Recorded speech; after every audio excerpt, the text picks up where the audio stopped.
If you're applying to medical school, it's helpful to think about all of the different components that go into the field of medicine. You may have heard about the expected experiences that you have before you apply, which usually involves, apart from academic readiness, some service, some clinical exposure. Oftentimes that's shadowing or EMT or scribing or something like that, and research.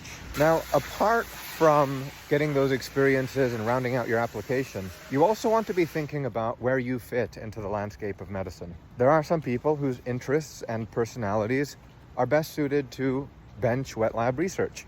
These are the people who are inventing cures and molecules and unearthing the pathology of illnesses. Finding applications of AI to healthcare is a big and popular one these days too. Sometimes with a little bit of self-knowledge, you realize that you might be like me and you can't research your way out of a wet paper bag, but you get a lot of joy out of helping people solve their problems, out of thinking, out of delivering clinical care. You may, as I did, find a passion for teaching and speaking and helping the next generation of people figure out how to practice the art. Having that knowledge is very, very valuable because it will guide you in terms of what experiences you seek out, what experiences you say yes to or no to. And while assuredly you will not have all of the answers by the time you apply, it's very valuable to have started thinking about it and to be able to speak about where you're at in that process of self-exploration. I would also add that for many of us, those of us who are perfectionistic or who feel like we have something to prove, as is often the case for us who pursue medicine, there's an importance in finding that sense of humility, that sense that